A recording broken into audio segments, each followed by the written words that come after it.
था राजा, एक थी रानी। उनके पास सिपाही, घोड़े, दास दासियां, धन दौलत सब कुछ था, सिर्फ उन्हें संतान नहीं थी। इसी कारण राजा रानी बहुत ही दुखी रहते थे। संतान प्राप्ति के लिए उन्होंने हर तरह का दान धर्म, धार्मिक अनुष्ठान, जप, मंत्र, व्रत, पूजा पाठ किए, लेकिन कोई फायदा नहीं हुआ। अब राजा रानी दोनों ही बुढ़ापे की ओर बढ़ते गए। बुढ़ापे की ओर जैसे ही बढ़ते गए, वैसे ही दोनों गहन सोच में पड़ गए। ये सोचकर कि उनकी कोई संतान नहीं है, तो फिर इतने बड़े राज्य का क्या होगा? कौन बनेगा इस राज्य का वारिस? कौन लेगा प्रजा की जिम्मेदारी? राजा रानी दिन रात इसी चिंता में रहने लगे। उन्हें तो अब खाना पीना भी अच्छी नहीं लगती। एक सुबह की बात है कि राजा के दरबार में एक साधु जी आए, तो दासी रानी को इतला करती है। तब वह दासी से कहती है, यह मेरा अंतिम दान धर्म है, इसके बाद में अपने हाथों से कोई दान धर्म नहीं करूंगी।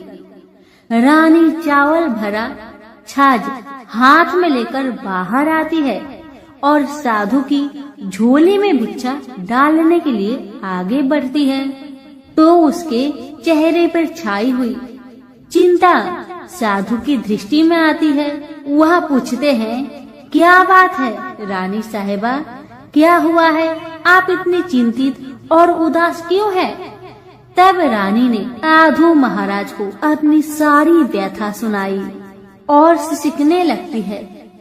उस पर वह साधु कुछ पल गंभीर हो जाते हैं और कहते हैं, चिंता मत करना रानी साहिबा, आपकी संतान होगी, आपकी इच्छा पूरी हो जाएगी, चिंता ना करें। आपकी कोख से एक पुत्र जन्म लेगा, मात्र वह 14 साल तक ही आप लोगों को मिलेगा।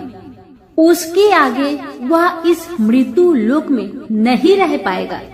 इससे बढ़कर आपको कुछ देना मेरे लिए संभव नहीं है।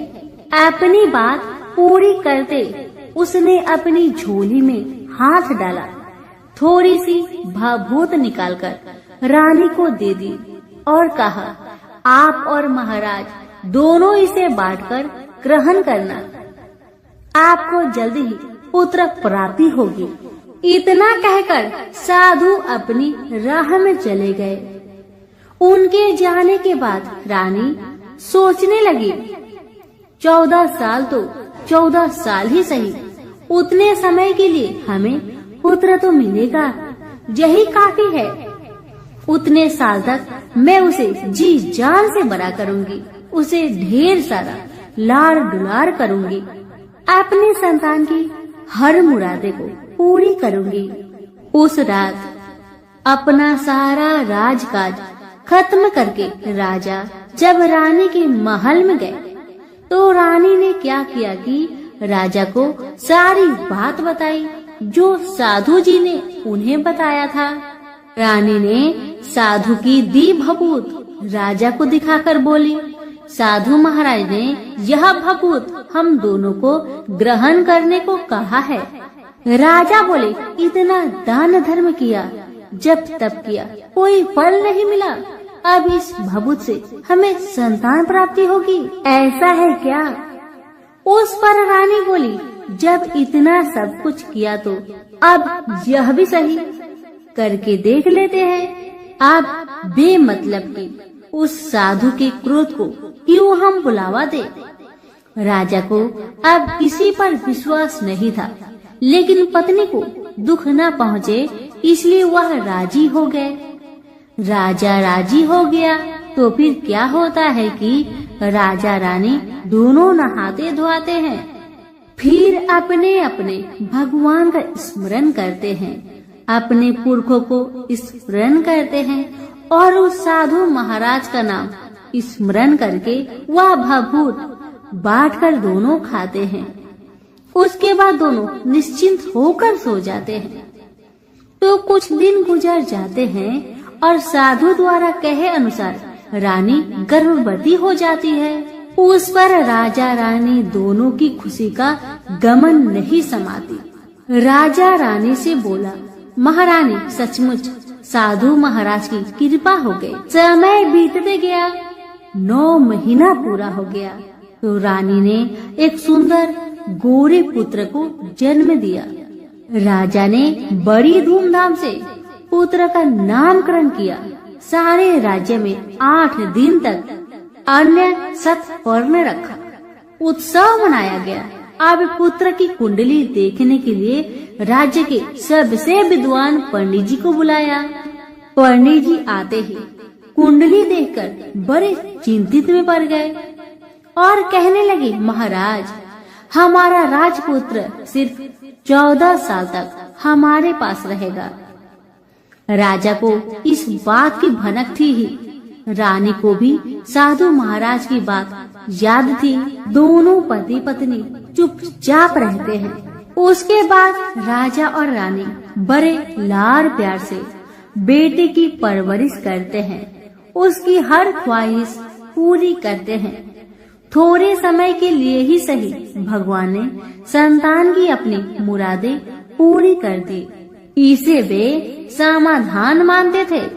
राजपुत्र दिन प्रतिदिन बड़ा होता है। जब वह 7 साल का हो जाता है तो राजा एक अच्छे गुरु की नियुक्ति करके उसे पढ़ाई लिखाई, राजशास्त्र, शास्त्र विद्या, घोड़सवारी इत्यादि 12 विद्याओं का शिक्षण देते हैं। जब वह सब शास्त्र विद्या में पारंगत हो जाता है और 12 साल की उम्र का हो जाता है तब एक अच्छी सी राजकन्या खोजकर उसकी शादी कर दिया गया। शादी के 2 साल बीत जाते हैं, बेटा 14 साल का हो जाता है। एक दिन राजपुत्र राजा से बोला, पिताजी मैं अपना सारा राज्य घूमकर देखना चाहता हूँ। आज तक मैंने सिर्फ इस राजबाड़े के अतिरिक्त कुछ नहीं देखा है।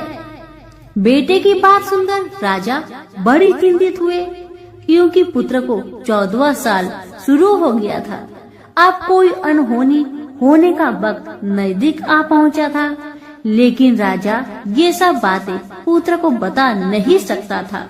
वह क्या करता है कि चेहरे पर खुशी लाकर बेटे से कहता है, हाँ हाँ जरूर जाओ बेटा, जरूर। तुम्हें अपना सारा राज्य घूमकर देखना चाहिए, कहाँ क्या है ये सब जानना चाहिए। कल तो मेरे बाद तुम ही को राजा बनना है। मात्र एक बात का ध्यान रखे कि तुम जहाँ जा रहे हो, क्या कर रहे हो, क्या बात अपनी पत्नी को नहीं बताना। पुत्र ने कहा, ठीक है पिताजी, आपने जो कहा है मैं वैसा ही करूँगा। तो होता है ये कि राजपुत्र दिन भर अपने पत्नी के साथ मौज मस्ती करता है, खुशियाँ मनाता है और रात को ठीक 12 बजे बिस्तर से उठकर बाहर चला जाता है। फिर पौ फटने से पहले वापस अपने महल में आकर सो जाता है। ऐसे बहुत दिनों तक चलता रहा। अब पुत्र का 14वां साल खत्म होने में कुछ दिन ही बाकी रहते हैं। इतने में ये होता है कि उसकी पत्नी यानी छोटी रानी रात में जाग जाती है। वह देखती है कि बिस्तर पर राजपुत्र नहीं है। वह महल में सब जगह देखती है तो राजपुत्र कहीं भी नजर नहीं आते। तो ये बात वह किससे कहेगी और क्या करेगी? बेचारी चुपचाप रहती है। फिर भोर होने पर वह देखती है कि उसका पति अपनी जगह पर सोया है। छोटी रानी अपने पति से कुछ नहीं पूछती, लेकिन दूसरी रात भी वैसा ही होता है। तीसरी रात, चौथी रात, ऐसे ही बहुत दिन तक चलता है। रानी बहुत चिंतित हो जाती है। पति रात को जाता कहाँ है, किससे मिलने जाता है? छोटी रानी के मन में ढेर सारी सवाल उमड़ जाते हैं, लेकिन छोटी रानी को राजकुमार से सवाल करने में डर लगता था। शायद उसका पति गुस्सा हो बैठे। सास ससुर से पूछने के बारे में सोचा तो उसकी कुल मर्यादा बीच में आ जाती थी। इसी तरह मन ही मन में बेचैन रहती थी। इस हालत में उसे खाने पीने में दिलचस्पी नहीं होती थी। वह दुबली पतली हो जाती है। उसी राज्य में एक फूल बेचने वाली एक बूढ़ी मालिन रहा करती थी। वह हमेशा छोटी रानी को फूल देने उसके महल में आती थी। उस बुढ़िया का ध्यान छोटी रानी पर जाता है।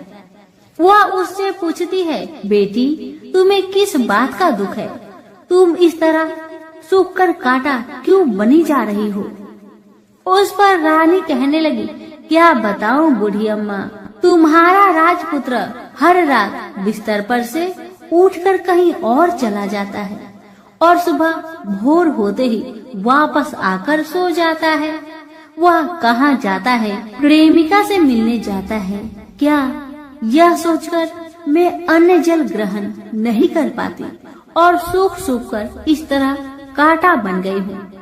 बुढ़िया सब बात सुनकर उसे एक उपाय बताती है और कहती है, बेटी तुम ऐसा ही करना, आज रात तुम सोना मत, उसके पीछे जाकर देखना कि वह कहाँ जाता है, क्या करता है, उसकी अच्छी तरह से पहरेदारी करना। इस पर छोटी रानी ने कहा, मुझे नींद आ गई तो मैं क्या करूँगी? तब बूढ़ी अम्मा ने कहा, तुम्हें नींद न आए इसलिए एक काम करना, अपने बाएं हाथ की उंगली में एक जख्म करना, उस पर थोड़ी सी मिर्च छिड़कना, उससे तुम्हें बड़ी जलन होगी और उस पीड़ा से तुम्हें रात भर नींद नहीं आएगी। रानी बुढ़िया के कहे अनुसार करती है। उंगली की जलन से उसे बड़ी देर तक नींद नहीं आती, लेकिन बाद में वह सो जाती है। दूसरे दिन सुबह बुढ़िया फूल लेकर उसके महल में पहुंचती है और पूछती है, क्या हुआ बेटी, देख पाई क्या तुम्हारा पति कहाँ जाता है? रानी कहने लगी, नहीं अम्मा, पहले कुछ समय जलन के कारण मुझे नींद नहीं आई, पर कुछ देर पश्चात मैं सो गई थी। बुढ़िया कहने लगी, कोई बात नहीं, आज तुम उंगली पर पहले से थोड़ा ज्यादा जख्म करना और ज्यादा मिर्च लगाना। बूढ़ी अम्मा के कहे अनुसार छोटी रानी ने वैसा ही किया, परंतु वह सिर्फ पति के बिस्तर से उठकर बाहर निकलते वक्त जाग पाई थी। वह उसके पीछे नहीं जा सकी क्योंकि उसकी आंखें उस समय तक मुद गई थी। दूसरे दिन सुबह बूढ़ी अम्मा आई तो उसने पूछने से पहले ही छोटी रानी ने बूढ़ी अम्मा को रोककर कहा, अम्मा, मैं आज भी उनकी पहरेदारी ठीक तरह नहीं कर पाई। बुढ़िया कहती है, रोना नहीं बेटी, सब कुछ ठीक हो जाएगा।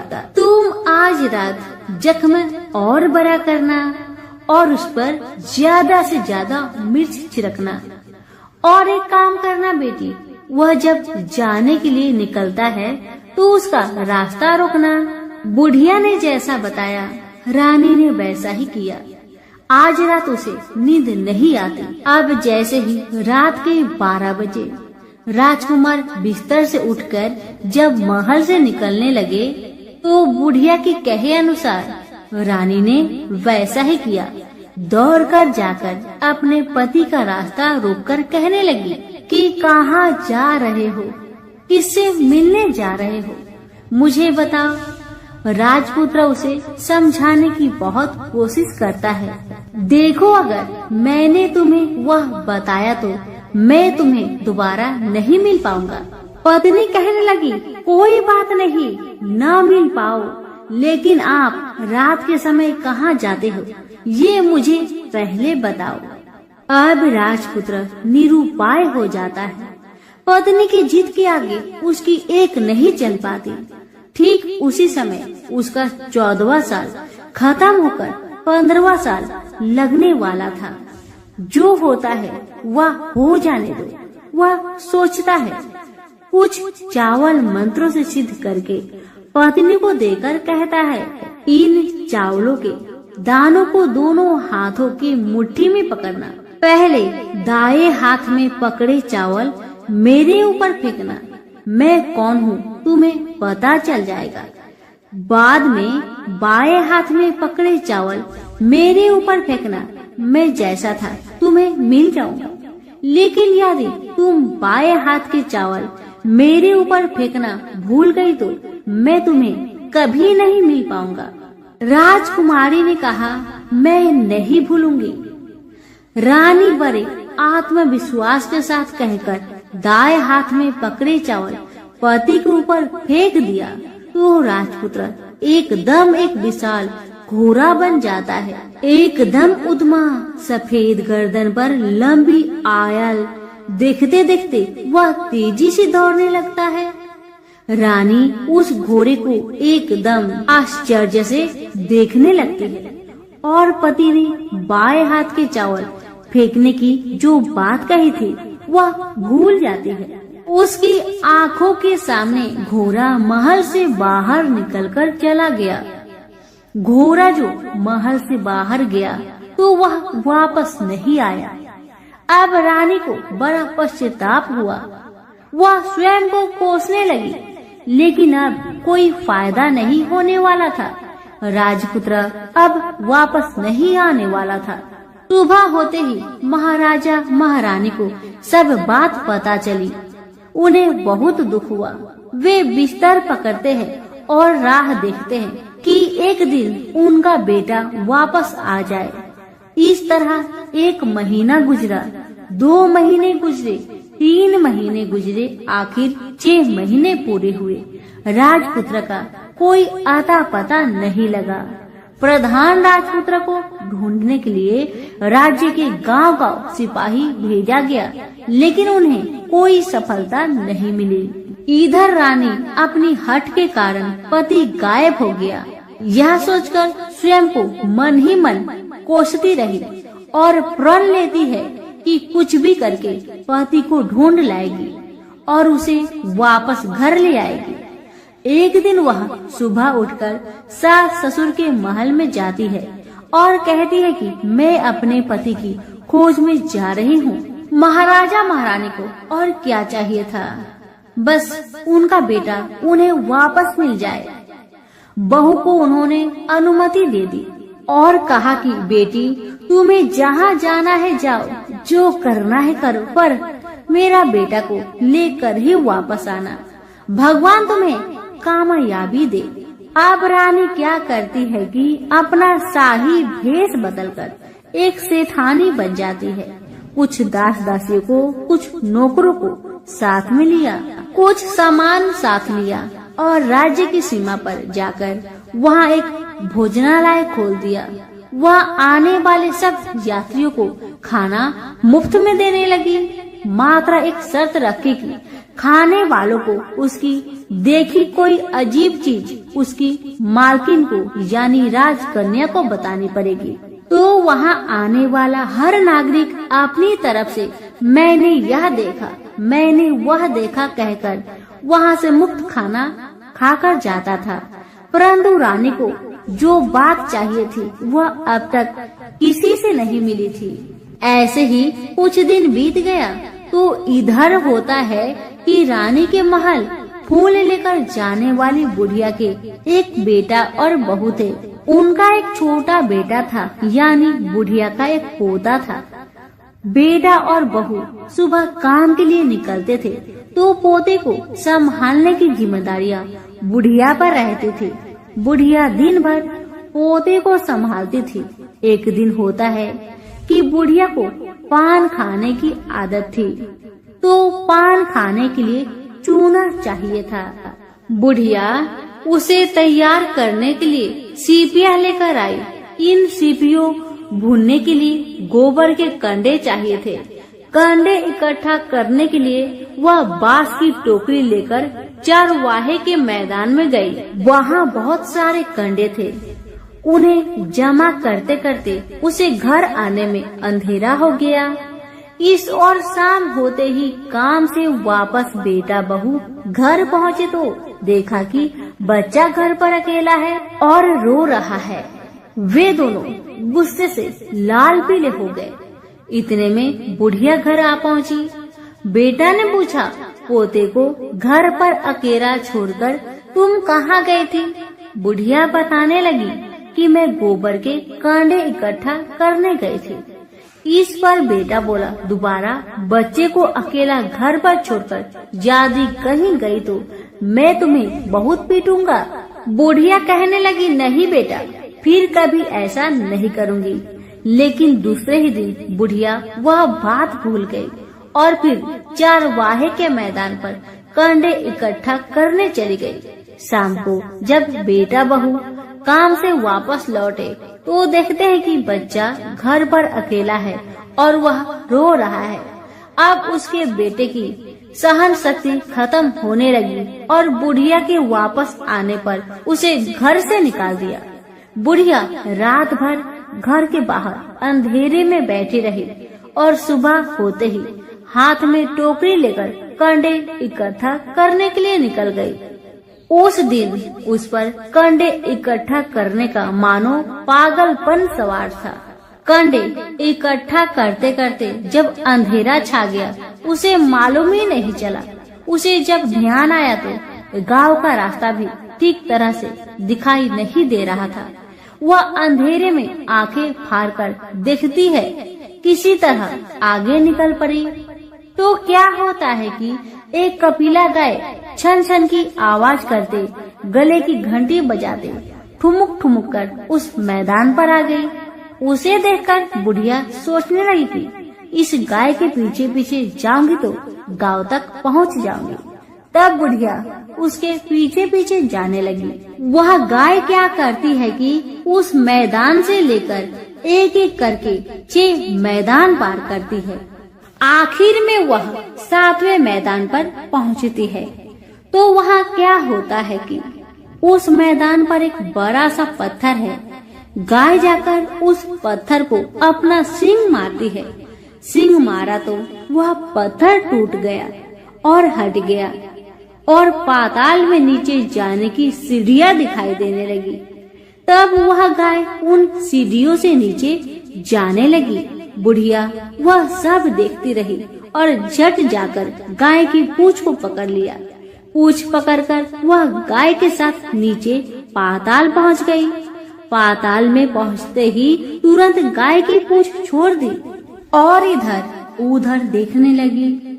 वहीं से बुढ़िया ने देखा कि पाताल में सब जगह जगमगाहट है, दिया दीप जलते हैं और तेज रोशनी गाय के ऊपर पड़ रही है और वहाँ अद्भुत घटनाएं घटने लगी। गाय के नीचे जाते ही उसके गले में अपने आप सांकल पड़ गई और छमछम करके कोई दूधाड़ी में गाय का दूध दोहने लगी। लेकिन जो भी कोई वह कर रहा है वह मात्र दिखाई नहीं दे रहा। बुढ़िया बहुत घबरा गई, कहाँ आकर फंस गई। वह सोचने लगी कि और यहाँ वहाँ छिपने के लिए जगह ढूंढने लगी, लेकिन उसे कहीं भी जगह नहीं मिली। हर जगह उजाला ही उजाला था। तो वह जो एक कोने में खड़ी रह गई और जो कुछ सामने हो रहा था उसे चुपचाप देख रही थी। कुछ पल के बाद वहाँ झट से एक उम्दा सफेद घोड़ा आया। वहाँ 2 कुंड थे।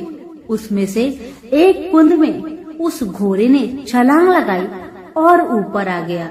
अब उसे राजपुत्र का रूप प्राप्त हो गया। राजपुत्र बनने के बाद उसने दूसरे कुंड के पानी में स्नान किया। वहाँ रखे नए कपड़े पहने। नजदीक ही एक सुंदर पलंग था, उस पर आकर बैठ गया।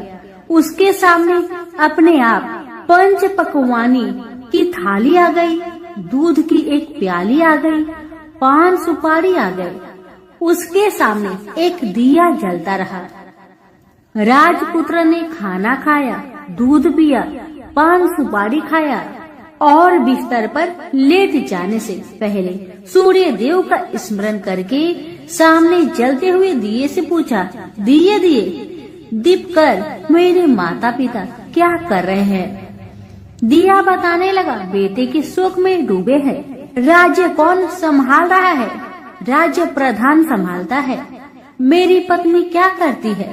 दिया बोला, उसने चौराहे पर भोजनालय शुरू किया है और आते जाते लोगों से वह नई खबर के बारे में पूछती है।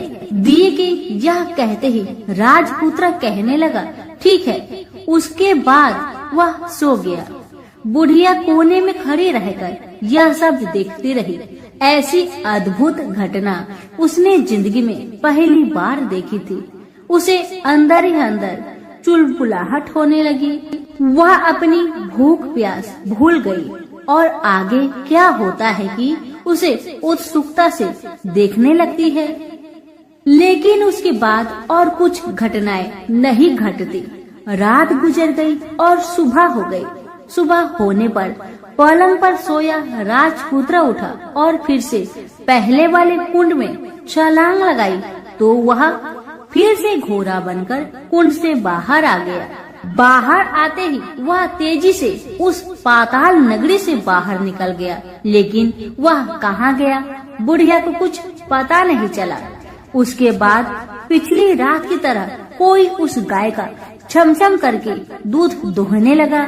जैसे ही दूध दुहाना खत्म हुआ, उसके गले की साकल अपने आप खुल गई और वह गाय तेजी से ऊपर जाने लगी, सीढ़ियाँ की ओर भागने लगी।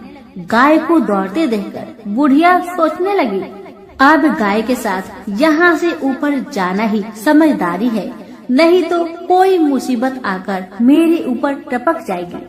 झट से उसने गाय की पूंछ पकड़ ली और गाय के साथ ऊपर आ गई। गाय जब ऊपर मैदान में पहुंची तो उस सुरंग का रास्ता अपने आप बंद हो गया और उसके मुख पर एक बड़ा सा पत्थर उर्वत खड़ा हो गया।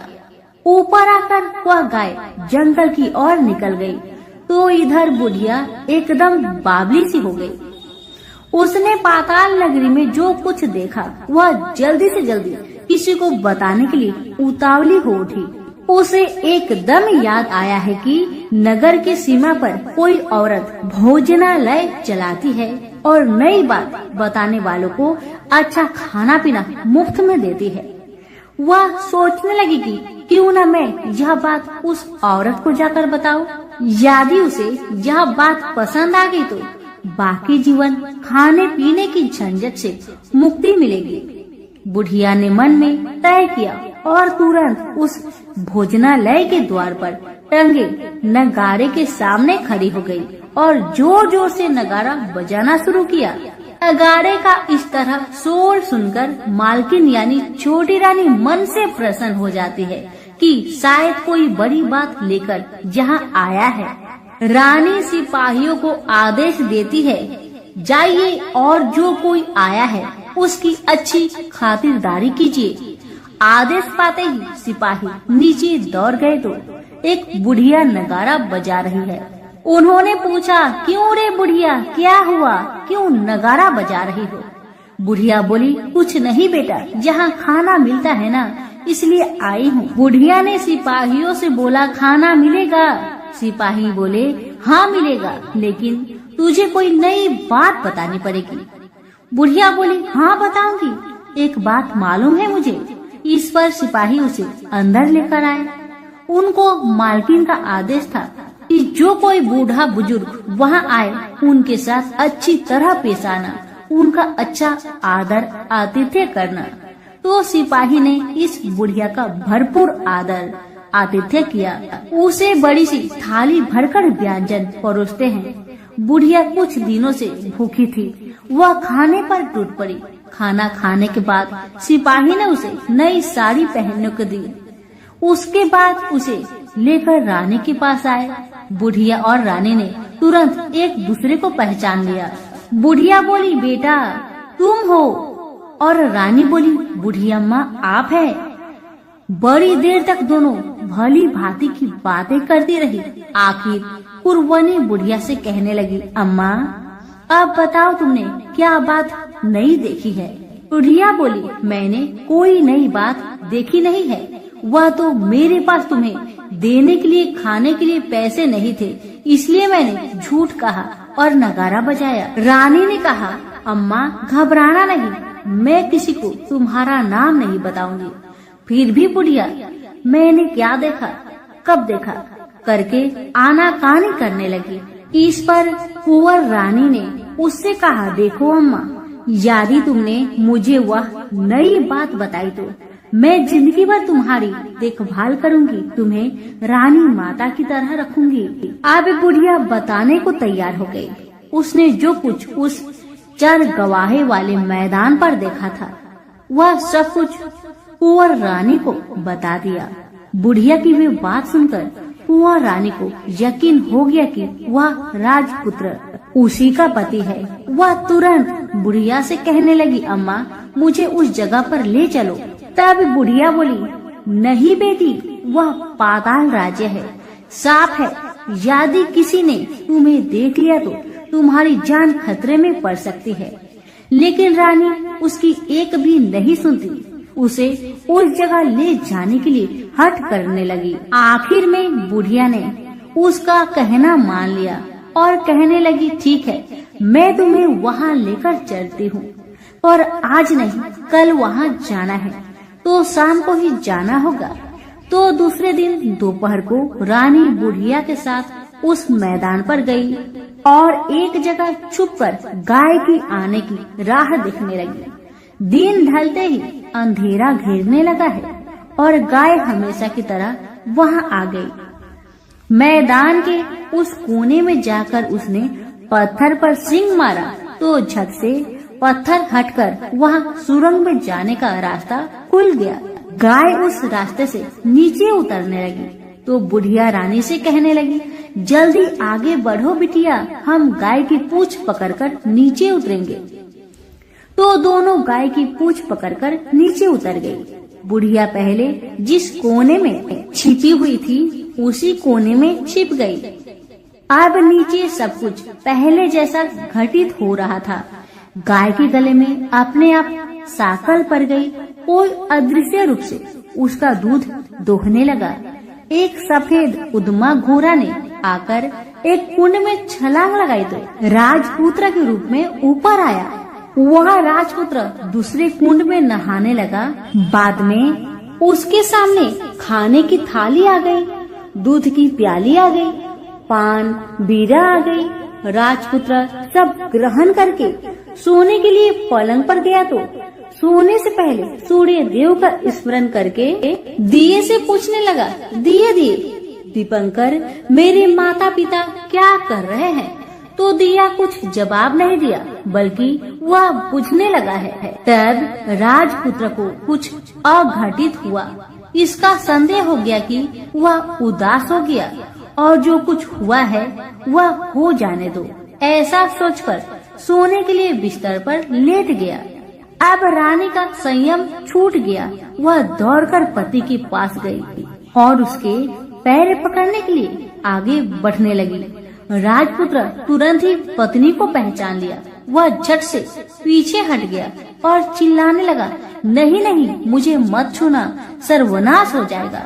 रानी दोनों हाथ जोड़कर पति से अपनी भूल स्वीकार करने लगी। स्वामी, मुझसे भूल हो गई है। मुझे आपसे नहीं पूछना चाहिए था कि आप रात को कहाँ जाते हो। मैं अपनी भूल स्वीकार करती हूँ। मुझे मेरी भूल की सजा मिल गई है। अब आप घर चले। आपके वियोग में आपके माता पिता ने बिस्तर पकड़ लिया है। आपकी प्रजा भी बहुत दुखी है। उस पर राजपुत्र कहने लगा, वही तो, एक बार तुम गलती कर बैठी हो, अब दोबारा मत करना, नहीं तो अब मैं तुम्हें जो दिख रहा हूँ वह भी नहीं दिखूंगा। रानी अब विलाप करने लगी, जोर जोर से जमीन पर सिर पटकने लगी। राजपुत्र के मन में उसके प्रति दया उत्पन्न हो गई। वह उससे कहने लगा, यदि तुम मुझे पाना चाहती हो तो तुम्हें एक काम करना होगा। काम कठिन है लेकिन वह तुम्हें अकेले करना होगा। कहो स्वामी, आप क्या कहते हैं? कितना भी कठिन काम हो मैं पूर्ण करूंगी। रानी कहती है। इस पर राजपुत्र ने उसे बताया, इस पाताल से ऊपर जाते ही तुम्हें एक घना जंगल नजर आएगा। ऐसे 6 जंगल पार करने के पश्चात 7वां जंगल मिलेगा। वह जंगल सबसे घना है। उस जंगल में बीचों बीच एक पीपल का पेड़ है। उसके आसपास की जगह पत्ते, फंदे, जटाएं, कांटे इत्यादि से ढक चुकी है। वहाँ बाघ, शेर, भालू, सांप सभी धमा चौकड़ी बैठी है। तुम्हें उन सबको भगाकर वह जगह साफ करनी है। उसकी गोबर से लिताई करके पवित्र बनाना है, रंगोली से सजाना है। उसके बाद वहाँ धूप कपूर अगरबत्ती जलानी है। फूल कुमकुम से पेड़ की तने की पूजा करनी है। दूध दही से बने चावल का भोग चढ़ाना है। यह सब तुम्हें दोपहर के 12 बजने के पहले करना होगा। 12 बजने के समय तुम्हें उस जगह पर बैठकर सूर्य भगवान का ध्यान करना होगा। ठीक 12 बजे सूर्य भगवान का रथ वहाँ उतरेगा। वे वह सब देखकर खुश हो जाएंगे और कहेंगे, जिस किसी ने यह सब किया है उसे मैं मनचाहा फल दूंगा। तो तुम सामने जाकर उसके रथ का दाहिना घोड़ा मांगना, मैं तुम्हें मिल जाऊंगा। इतना बात कहकर राजपुत्र अपने पलंग पर सो गया और छोटी रानी भोर होने की राह देखने लगी। भोर होते ही वह बुढ़िया के साथ गाय की पूंछ पकड़कर ऊपर आ गई। ऊपर आने के बाद वह बुढ़िया से कहने लगी, अम्मा अब मैं अकेले ही आगे जाऊंगी, तुम भोजनालय वापस जाओ। वह जंगल में जाकर राजपुत्र की बताई जगह ढूंढने लगी और स्वयं आरी से वह जगह साफ कर दी। बाद में राजपुत्र ने जैसे बताया वैसी लिपाई पुताई करके वापस आ गई। दूसरे दिन पौ फटने से पहले ही और जंगल में उस जगह पहुंची। वहां जाकर इत्र गुलाब का पानी छिड़ककर वह जगह सुगंधित की। धूप अगरबत्ती जलाकर उसे पवित्र किया और पूजा की। सब सामग्री वहाँ तैयार रखकर सूर्य भगवान का ध्यान करने बैठ गई। जैसे कि पति ने बताया था, दोपहर को ठीक 12 बजे सूर्य भगवान का रथ उस पीपल के पेड़ पर आकर रुका है। सूर्य भगवान ने जब रथ से नीचे देखा तो सुगंधित वातावरण देखकर बहुत खुश हुए और फिर बोले, जिस किसी ने यह काम किया है वह यहाँ आकर मुझसे कुछ भी मांगे, मैं उसे दूंगा। रानी ने जब ये सब सुना तो बिना समय गवाए दौड़कर उनके सामने आ गई और उनको साष्टांग नमस्कार करके बोली, भगवान वह मैं ही हूँ, मैंने यह जगह साफ की है। भगवान बोले, अच्छा तो तुम्हें जो चाहिए वह मुझसे मांगो। तो छोटी रानी बोली, भगवान मुझे आपके रथ का दाहिना घोड़ा चाहिए। सूर्य भगवान बोले, नहीं नहीं, मैं तुम्हें और कुछ भी दे सकता हूँ, लेकिन यह घोड़ा नहीं दे सकता। मेरे रथ के 12 घोड़े हैं, तुम चाहो तो कोई और घोड़ा ले लो, लेकिन दाहिना घोड़ा नहीं, वह मैं तुम्हें नहीं दे सकता। छोटी रानी ने एक नहीं सुनी। वह सूर्य देव से एक ही बात कह रही थी, वही दाहिना घोड़ा दे दीजिए, नहीं तो मैं आपके पैरों में गिरकर अपनी जान दे दूंगी। अब सूर्यदेव धर्म संकट में पड़ गए। उन्होंने वचन दे दिया था, अब अपने वचन से पलट भी नहीं सकते थे। भगवान ने कहा, ठीक है, दे दिया तुम्हें घोड़ा। सूर्यदेव ने कहा, फिर एक बात और भी कही, देखो मैंने तुम्हें घोड़ा तो दिया है, लेकिन वह तुम्हें यहाँ नहीं मिलेगा, तुम्हें उसे पाताल में जाकर लाना होगा। रानी बोली, पाताल में ही क्या भगवान, मैं उन्हें पाने के लिए कहीं भी जा सकती हूँ। रानी को वचन देकर सूर्यदेव अपने मार्ग से चले गए और इधर रानी जंगल से अपने भोजनालय में आ गई। फिर वह बुढ़िया को लेकर उस मैदान पर आ गई। जल्दी ही शाम हो गई। शाम होते ही वहाँ वह गाय आ गई और उसने सींग मारकर सुरंग का पत्थर हटाया तथा नीचे उतरने लगी। रानी और बुढ़िया जल्दी जल्दी उसकी पूंछ पकड़कर नीचे उतर गए। नीचे पाताल में सब घटनाएं पहले की तरह ही घटने लगी। घोड़े का एक कुंड में नहाकर राजपुत्र बन जाना, नहा धोकर पलंग पर जाकर बैठना, तो उसे खाने की थाली, दूध की प्याली आना, पान पीरा आना। लेकिन आज एक बात नई घटी। आज 2-2 थाली, दो दो दूध की प्याली, दो दो पान पीरे उसके सामने आए। वह कुछ नहीं बोला।